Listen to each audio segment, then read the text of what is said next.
मित्राणि नमः संस्कृताय। कैसे हैं आप सब? उम्मीद है अच्छे होंगे, स्वस्थ होंगे। फ्रेंड्स, स्वागत है आपका संस्कृत शिक्षा में और मैं हूं बिंदु शर्मा। आज हम करेंगे एसटेट टीजीटी पीजीटी के लिए एक बहुत ही महत्वपूर्ण टॉपिक है श्रीमद् भगवत गीता।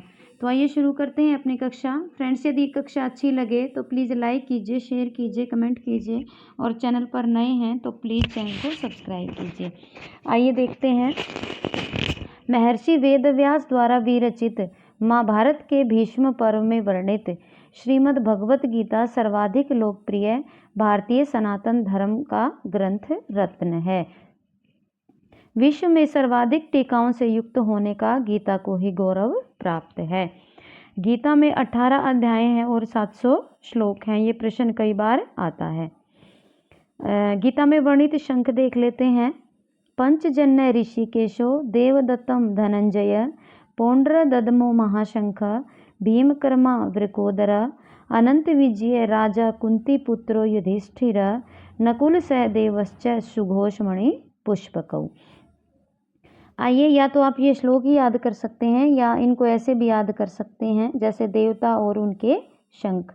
श्री कृष्ण का पंचजन्य, अर्जुन देवदत्त, भीम का शंख है पौंड्र, युधिष्ठिर का शंख है अनंत विजय, नकुल का है सुघोष और सहदेव का है मणि पुष्पक। एक बार फिर देख लेते हैं। श्री कृष्ण का पंचजन्य, अर्जुन देवदत्त, भीम पौंड्र, युधिष्ठिर अनंत विजय, नकुल का सुघोष और सहदेव का मणि पुष्पक। आइए आगे देखते हैं। गीता में भगवान हैं वो अर्जुन से कहते हैं कि हे भरतवंशियों में श्रेष्ठ अर्जुन, उत्तम कर्म करने वाले अर्थार्थी, आर्त, जिज्ञासु और ज्ञानी, ऐसे 4 प्रकार के भक्तजन मुझको भजते हैं। तो गीता में कितने प्रकार के भक्त बताए हैं भगवान ने? पहला है अर्थार्थी, दूसरा है आर्त, तीसरा है जिज्ञासु और चौथा है ज्ञानी। तो 4 प्रकार के भक्त बताए हैं। गीता में अर्जुन के लिए संबोधन है। ये संबोधन में से भी प्रश्न आ जाता है कई बार। अर्जुन को क्या क्या बोलते हैं?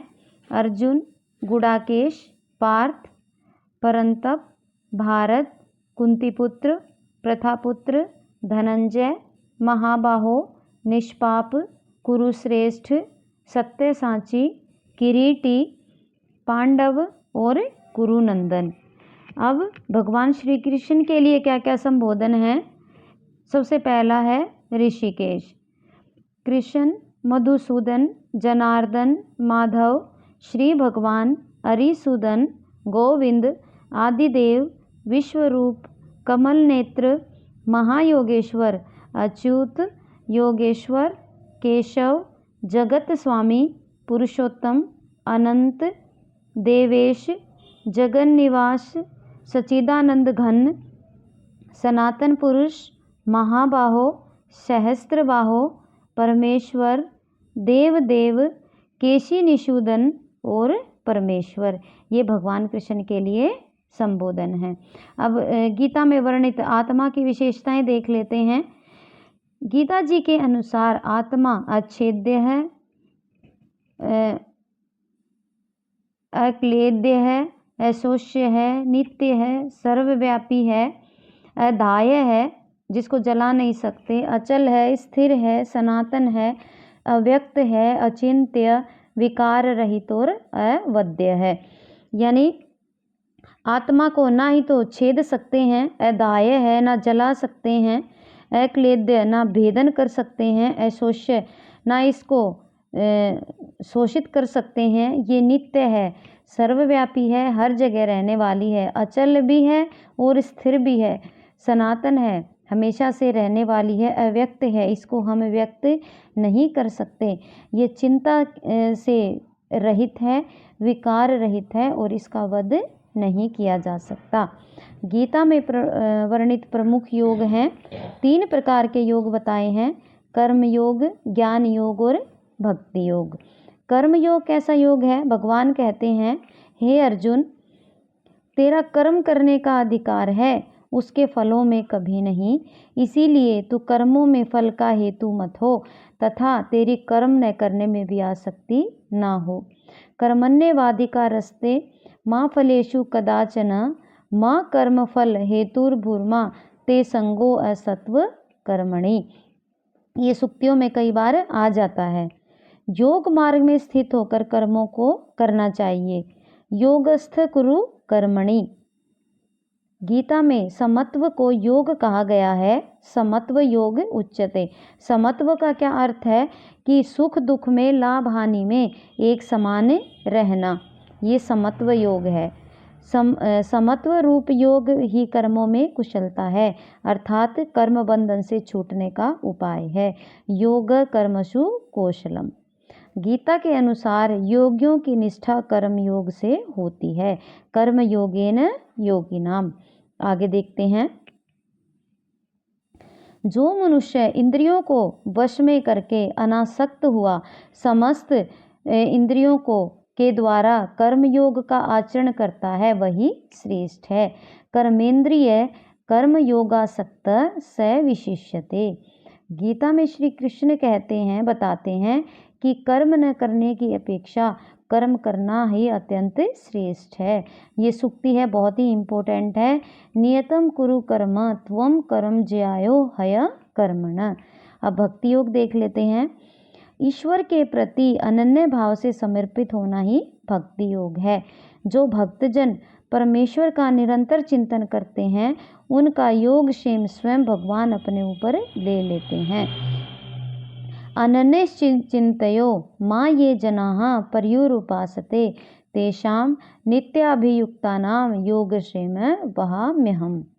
भक्तिपूर्वक जो भी सामग्री भगवान को अर्पण की जाती है, उसे भगवान उसी रूप में स्वीकार करते हैं। क्या कहते हैं? पत्रम पुष्पम फलम तोयम यो में भक्तया प्रय इच्छति। गीता में भगवान श्री कृष्ण यह बताते हैं कि जो संपूर्ण कर्म मेरे लिए करता है, वह जो मेरा परायण है, मेरा भक्त है, जो आसक्ति रहित है, वह अनन्य भक्ति से युक्त पुरुष मुझको ही प्राप्त होता है। मत कर्म कर्म परमो मद भक्त है संग वर्जित निर्वरई सर्वभूतेषु यश मामेवि पांडव।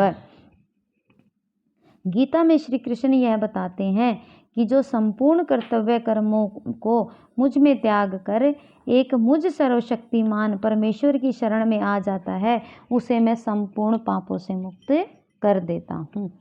अब स्थिर बुद्धि पुरुष के लक्षण हैं। दुख में उद्विग्न न होना, सुख में अत्यधिक हर्षित न होना, राग भय क्रोध से मुक्त। आगे देखते हैं। गीता में अष्ट प्रकृति बहुत ही महत्वपूर्ण है। पृथ्वी, जल, अग्नि, वायु, आकाश, मन, बुद्धि और अहंकार। श्रीमद् भगवत गीता को गीतोपनिषद भी कहा जाता है। क्या कहा जाता है? गीतोपनिषद। अब बहुत ही महत्वपूर्ण है, इसमें से कोई ना कोई प्रश्न अवश्य आएगा। गीता में भगवान श्री कृष्ण की विभूतियाँ क्या है? जल में क्या है भगवान? जल में है रस। रसो अहम अपसु कौन्ते।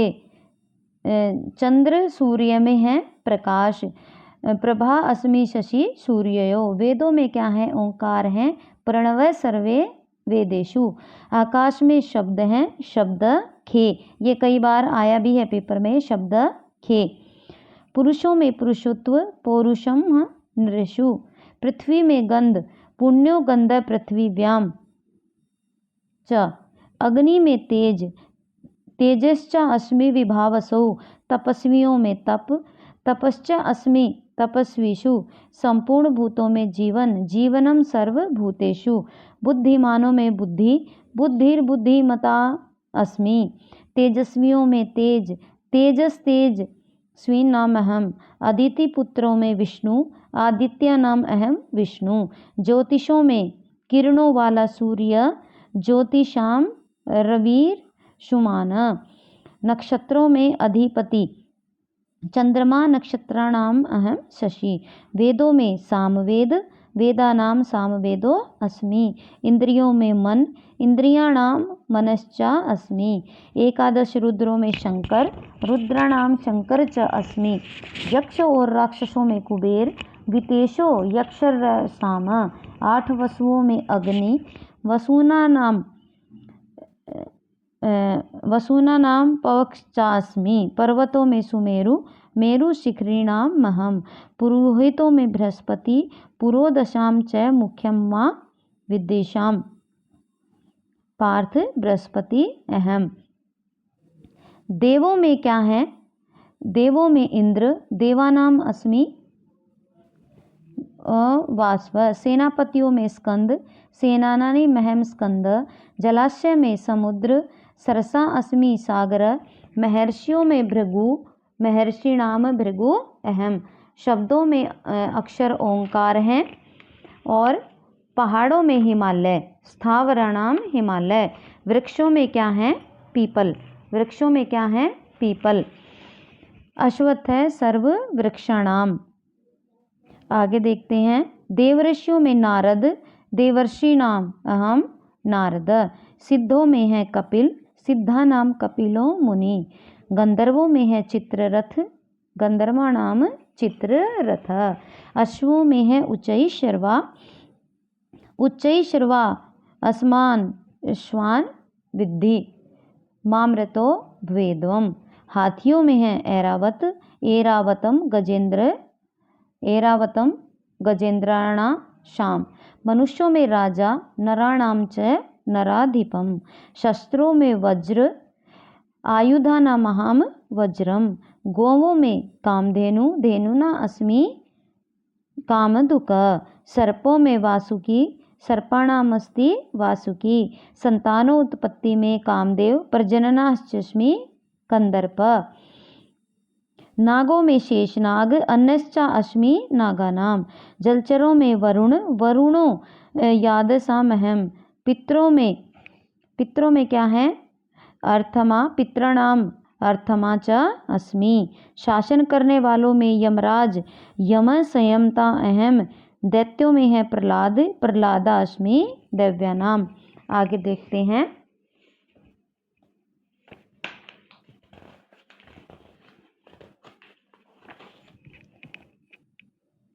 जीतने वालों में है विजयम जयो अस्मि। निश्चय करने वालों में निश्चय व्यवसायो अस्मि। सात्विक पुरुषों में सात्विक भाव, सत्व सत्वमहम। वृष्णि वंशियों में वासुदेव, वृष्णि नाम वासुदेवो अस्मि। पांडवों में धनंजय, पांडवा नाम धनंजय। मुनियों में वेदव्यास, मुनि नाम अहम व्यास। कवियों में शुक्राचार्य, कवि नाम अहम उष्णा कवि। दमन करने वालों में दंड, दंडो दमयंता अस्मि। जीतने की इच्छा करने वालों में नीति, नीति अस्मि जिगीषाम। गुप्त रखने योग्य भावों में मौनम, मौनम च वास्मि गद्यानाम। ज्ञानवानों में तत्वज्ञान, ज्ञानई ज्ञानवाताम अहम। पशुओं में है क्या है? पशुओं में है सिंह, मृगाणाम च मृगेंद्र अहम। पक्षियों में गरुड़, वैनतेश च पक्षिणाम। गणना करने वालों में समय, काल कलयाताम अहम। पवित्र करने वालों में वायु, पवन पवता अस्मि। शस्त्रधारियों में श्री राम, सहस्त्र भृताम अहम। मछलियों में मगर, जषाणाम मगरश्च अस्मि। नदियों में भागीरथी, गंगा, स्त्रोताम अस्मि जानवी। विद्याओं में अध्यात्म विद्या, अध्यात्म विद्या विद्यानाम।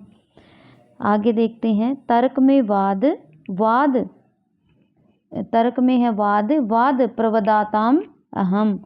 अक्षरों में अकार, अक्षराणाम अकारो अस्मि। समासों में द्वंद्व, सामासिक च कस्य च। नाश करने वालों में क्या है? ये नाश करने वालों में नाश करने वालों में है मृत्यु, मृत्यु सर्वहराश्चा अहम। स्त्रियों में कीर्ति, श्रीवाक, स्मृति, धरती, क्षमा, कीर्ति। श्रीवाक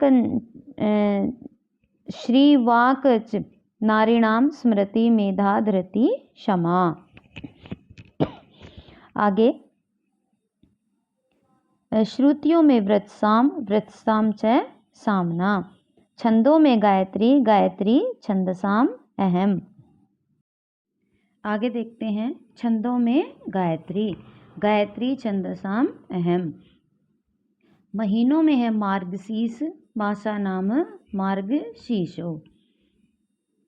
अहम ऋतुओं में वसंत ऋतु नाम कुसुमाम कर। छल करने वालों में मैं जुआ हूँ द्यूतम चलयताम अस्मि। प्रभावशाली पुरुषों में क्या हूँ मैं? प्रभाव हूँ। प्रभाव तेजो अस्मिनाम अहम।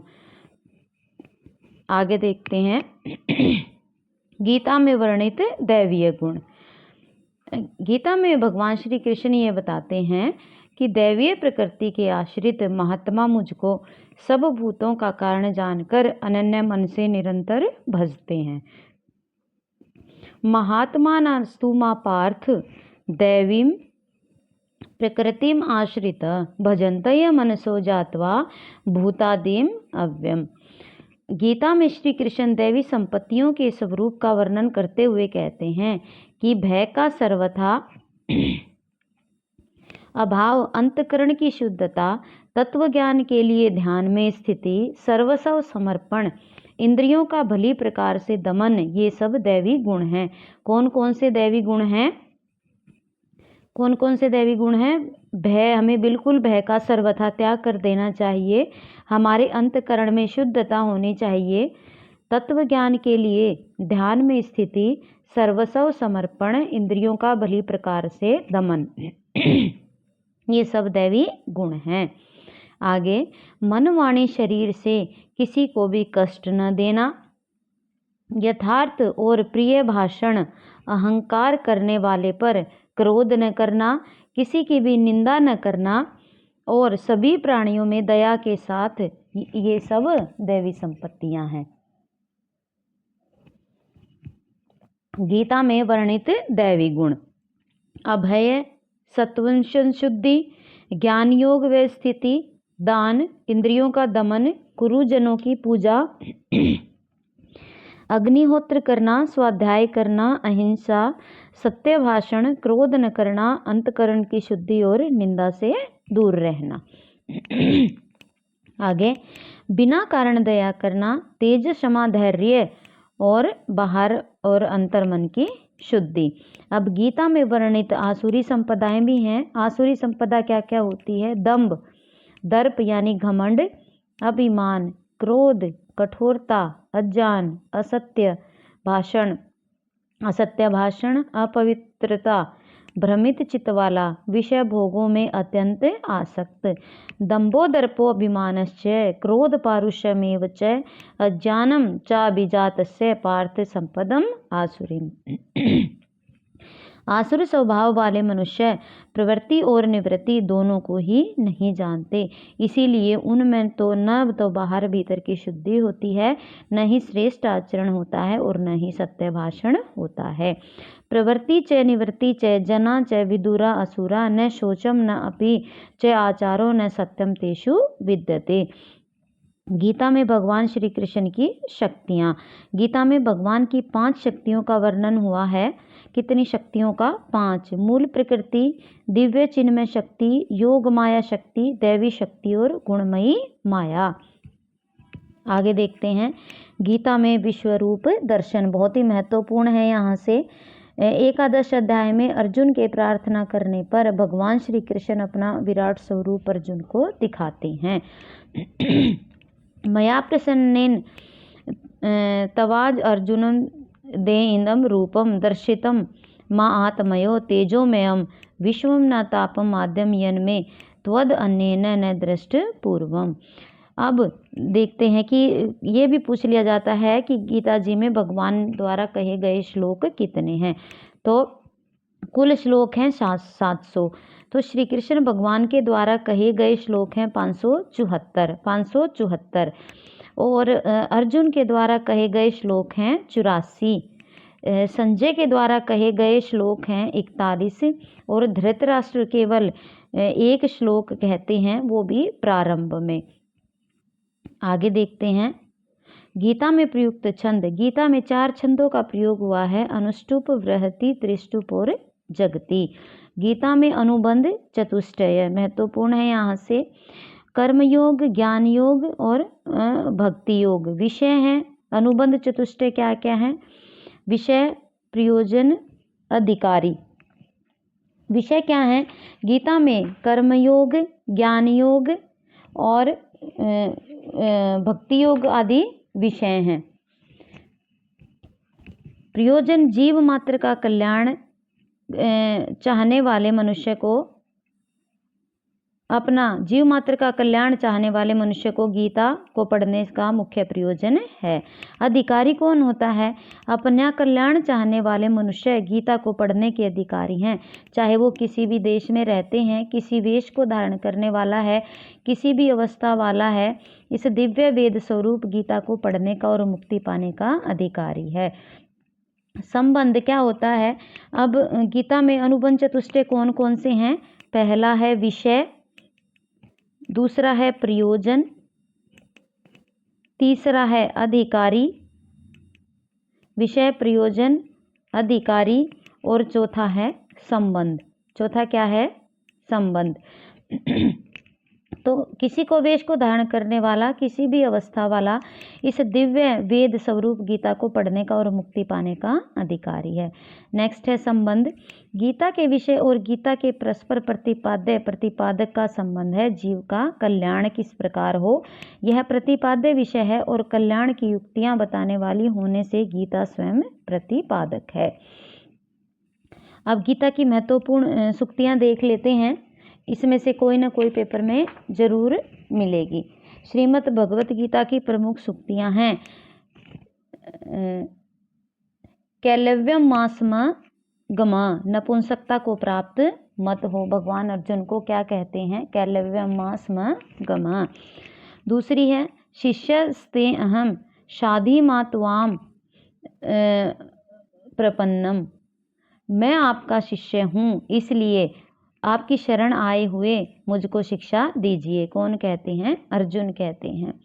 आगे भगवान कहते हैं गतासूनम गतासुश्च नानुशोचनानि पंडिता, कि जो जिसके प्राण चले गए हैं और उनके लिए, और जिनके प्राण नहीं गए हैं उनके लिए भी पंडित जन शोक नहीं करते। आगे देखते हैं आगमा पाई नो अनि नित्यस्तान तितिक्षौ भारत, उत्पत्ति और विनाश दोनों अनित्य हैं, इसलिए हे भारत, हे अर्जुन, उसको सहन कर। यहाँ पर भारत किसका संबोधन है? अर्जुन का। आगे सम दुख सुखम धीरम सो अमृतम त्वाय कल्पते, सुख दुख को समान समझने वाला धीर मोक्ष को योग्य होता है। आगे ना सते विद्यते भावो ना भावे विद्यते स्त, असत वस्तु की सत्ता नहीं है और सत का अभाव नहीं है। आगे अनंतवंत में देहा, ये सब शरीर नाशवान हैं। आगे नाय हंति न हन्यते, यह आत्मा वास्तव में न तो किसी को मारता है और न ही किसी के द्वारा मारा जाता है। आगे जातस्य ही ध्रुवो मृत, जन्म हुए की मृत्यु निश्चित है। न हन्यते नाय हंति, यह आत्मा न तो किसी को मार सकता है और न ही मारा जाता है। आगे समत्वम योग उच्यते, समत्व ही योग कहलाता है। बुद्धि नाशात प्रणश्यति, बुद्धि का नाश हो जाने से पुरुष अपनी स्थिति से गिर जाता है। आगे अशांतस्य कुत सुखम, शांति रहित मनुष्य को सुख कैसे मिल सकता है। आगे कर्मण्येवाधिकारस्ते मा फलेषु कदाचन, तेरा कर्म करने में अधिकार है, उसके फलों में तेरा अधिकार नहीं है। आगे भुंजते ते त्वम अद्यम पापा ये पचन्त्यात्तम कारणात्, जो लोग अपना शरीर पोषण करने के लिए ही अन्न पकाते हैं वो तो केवल पाप को ही खाते हैं। वासुदेव सर्वम, सब कुछ वासुदेव ही हैं। मद भक्ता यान्ति माम अपि, मेरे भक्त चाहे जैसे मुझको भजें वे अंत में मुझको ही प्राप्त होते हैं। अब क्या कहते हैं कि माम अनुस्मर युद्ध च, कि मेरा स्मरण भी कर और युद्ध भी करो। दुखाल्यम शाश्वतम, दुखों का घर ये क्षणभंगुर संसार है। क्षीणे पुण्य मृत्यु लोक विनशंति, पुण्य क्षीण होने पर मृत्यु को प्राप्त होते हैं। आगे देखते हैं। अब इनमें हम अध्याय देख लेते हैं। इसमें कुल 18 अध्याय हैं और उनमें कितने कितने श्लोक हैं। तो पहले अध्याय का नाम है अर्जुन विषाद योग, 47 है। सांख्य योग में 72, कर्म योग में कितने श्लोक हैं, 43, ज्ञान कर्म संन्यास योग में 42, कर्म संन्यास योग में 29 श्लोक, आत्म संयम योग में 47, ज्ञान विज्ञान योग में 30, अक्षर ब्रह्म योग में 28, राज विद्याराज गुहा योग में 34, विभूति योग में 42, विश्व रूप दर्शन योग बहुत ही महत्वपूर्ण है, इसमें है 55 श्लोक और अध्याय है 11वां। 12वां भी महत्वपूर्ण है, भक्ति योग, इसमें 20 श्लोक हैं। क्षेत्र विभाग योग, इसमें 34 श्लोक हैं। गुणत्रयी विभाग योग, इसमें 27, पुरुषोत्तम योग, इसमें 20, देवासुर संपत्ति विभाग योग, इसमें 24। ये क्या हैं फ्रेंड्स, ये श्लोक हैं। श्रद्धात्र विभाग योग 28 हैं और मोक्ष संन्यास योग में 78 हैं। तो सबसे ज़्यादा श्लोक किसमें हैं, मोक्ष संन्यास योग में 18वें में। 2 अध्याय ऐसे हैं जिसमें समान श्लोक हैं, एक है 15वां पुरुषोत्तम और एक है 12वां भक्ति योग, इसमें 20-20 हैं और ये सबसे छोटे भी हैं। आइए आगे देखते हैं। अब इसके कुछ प्रश्नोत्तरी देख लेते हैं, बहुविकल्पीय प्रश्नोत्तरी। भगवत गीता किस ग्रंथ का भाग है, भगवत गीता किस ग्रंथ का भाग है, रामायणस्य, महाभारतस्य, भगवत पुराणस्य या कूर्म पुराणस्य। तो ये कहाँ का है, ये महाभारत का, और महाभारत के भी कहाँ से लिया गया है फ्रेंड्स, भीष्म पर्व में। आगे, श्रीमद् भगवत गीतायां कति अध्याया सन्ति, कितने अध्याय हैं श्रीमद् भगवत गीता में, 10, 12, 15 या 18। तो कितने अध्याय हैं, 18। आगे, गीता महाभारत के किस पर्व में वर्णित है, तो आदि पर्व, अनुशासन पर्व, भीष्म पर्व या शांति पर्व। तो इसका उत्तर होगा सी, कौन से पर्व में वर्णित है, भीष्म पर्व में।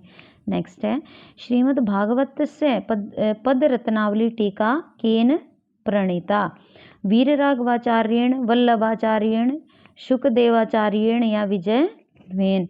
तो इसका उत्तर क्या होगा, विजय ध्वजेन। आगे, श्रीमद् भगवत गीता के द्वितीय अध्याय का क्या नाम है, अभी हमने पढ़ा है, विभूति योग, सांख्य योग, अक्षर ब्रह्म योग या ज्ञान विज्ञान योग। तो कौन सा है, ये है हमारा सांख्य योग, कौन सा, सांख्य योग। नेक्स्ट है, आत्मनः स्वरूपम भगवत गीताया कस्मिन् अध्याये वर्णितम, आत्मा का स्वरूप भगवत गीता के किस अध्याय में वर्णित है, प्रथम अध्याय में, तृतीय अध्याय में, द्वितीय अध्याय में या चतुर्थ अध्याय में। तो दूसरे अध्याय में, सांख्य योग में आत्मा के स्वरूप का वर्णन है। आगे, सांख्य योग इति कस्य अध्याय नाम है, सांख्य योग कौन सा है, द्वितीयस्य, तृतीयस्य, चतुर्थीयस्य या पंचमस्य। तो कौन सा है, ये है द्वितीयस्य। आगे, भगवत गीताया तृतीय अध्यायस्य नाम किम, ज्ञान योग, कर्म योग, सांख्य योग और भक्ति योग। तो इसका क्या नाम है, ये है कर्म योग। तृतीय अध्याय कौन सा है, कर्म योग। श्रीमद् भगवत गीता के एकादश अध्याय का क्या नाम है, विश्व दर्शन योग, सांख्य योग, गुणत्रय विभाग योग या पुरुषोत्तम योग। तो एकादश अध्याय कौन सा है, ये है विश्व दर्शन योग। नेक्स्ट है, गीता के अनुसार कर्म योगी को कर्म क्यों करना चाहिए, यश के लिए, सुख के लिए, लोक संग्रह के लिए या धन संग्रह के लिए। तो लोक संग्रह के लिए, यानी लोगों की सेवा के लिए हमें धन को एकत्रित करना चाहिए। आगे, गीता अनुसारेण स्थितति उच्यते इत्यत्र रिक्त स्थानाम पूरयतु। ऋषि, साधु, पंडित या फिर मुनि। तो इसका उत्तर क्या होगा? गीतानुसारेण स्थित दधि, इसका उत्तर क्या होगा? मुनि उच्यते। जो स्थित प्रज्ञ होते हैं उनको क्या कहा जाता है? मुनि। आगे, नैनम न छिदन्ति शास्त्राणि नैनम न दहति पावक पंक्तिरियाम कम उद्दिश्य उदीरित। कर्म, ज्ञानम, आत्मानम या अर्जुनम। तो ये आत्मा के विषय में कही गई हैं। नैनम छिदन्ति शस्त्राणि नैनम न दहति पावक। आगे, प्रस्थानत्रयी में किसकी गणना होती है? शकुंतला की, मेघदूत की, गीता की या वैशेषिक दर्शन की। तो प्रस्थानत्रयी में श्रीमद् भगवत गीता की गणना होती है। आगे, श्रीमद् भगवत गीता में अर्जुन को कौन उपदेश देते हैं? द्रोणाचार्य, भीष्म, कृष्ण या धृतराष्ट्र। तो कौन देते हैं? श्री कृष्ण। स्थित प्रज्ञस्य का भाषा इति कैकम अपृच्छत। धृतराष्ट्रे संजयम अपृच्छत, अर्जुन कृष्णम अपृच्छयत, कृष्ण अर्जुनम अपृच्छत या युधिष्ठिर कृष्णम अपृच्छत। तो स्थित प्रज्ञ का भाषा ये कौन किससे पूछता है? तो अर्जुन श्री कृष्ण से पूछते हैं। आगे, क्रोधात भवति, क्रोध क्या है? अनुराग है, संतोष है, सम्मोह है या स्नेह है। क्रोध से क्या उत्पन्न होता है? तो क्रोध से क्या उत्पन्न होता है? क्रोध से उत्पन्न होता है सम्मोह। आगे, योगेषु कर्मसु कौशलम, यह वाक्य है भगवत गीता में, शिव गीता में, हरिवंश पुराण में या सूत संहिता में। तो ये कहाँ है? भगवत गीता में। नेक्स्ट है, कर्म फल भोक्ता का ब्रह्म, जीव, शरीरम या ईश्वर। तो कौन है कर्म फल भोक्ता? कौन है? ये है जीव। आगे, श्रीमद् भगवत गीतायाम क शिष्य वर्तते? दुर्योधन, अर्जुन, कृष्ण या संजय। तो शिष्य कौन था इसमें? अर्जुन। आगे, श्रीमद् भगवत गीता के अनुसार निष्काम कर्म का क्या अर्थ है? निरुद्देश्य कर्म करना, सकाम कर्म करना, अनासक्त होकर करना या कर्म संन्यास। तो क्या है ये निष्काम कर्म योग? अनासक्त होकर कर्म करना। आगे, गीता का स्वधर्म सिद्धांत है वर्ण व्यवस्था का सिद्धांत, कर्म सिद्धांत, आत्म सिद्धांत या इनमें से कोई नहीं। तो गीता का कौन सा है? ये है कर्म सिद्धांत। कौन सा सिद्धांत है? कर्म सिद्धांत। नेक्स्ट है, श्रीमद् भगवत गीता के अनुसार मनुष्य का अधिकार किस पर है? ज्ञान पर, कर्म करने पर, फल पर या इनमें से कोई नहीं। तो इसका ऑप्शन है बी, मनुष्य का अधिकार केवल कर्म करने पर है। आगे देखते हैं फ्रेंड्स, अभी हम एक शब्द रूप करेंगे, पति शब्द रूप, जो पेपर में, पीजीटी के पेपर में दे रखा है। आइए देखते हैं। पति पतिम, पत्यापत्ये, पत्यु पत्यु, पत्यो हे पते। द्विवचन, पति पति, पतिभ्याम पतिभ्याम पतिभ्याम, पतियोः पतियोः हे पति। बहुवचन, पतियः पतिन्, पतिभिः पतिभ्यः पतिभ्यः, पतीनाम पतिषु हे पतिय। देखते हैं प्रथमा, पति पति, पत्यापत्य, पत्युः पत्युः, पत्योः हे पते। द्विवचन, पति पति, पतिभ्याम पतिभ्याम पतिभ्याम, पत्यो पत्योः हे पति। पतियः पतिन्, पतिभिः पतिभ्य पतिभ्य, पतीनाम पतिषु हे पतिय।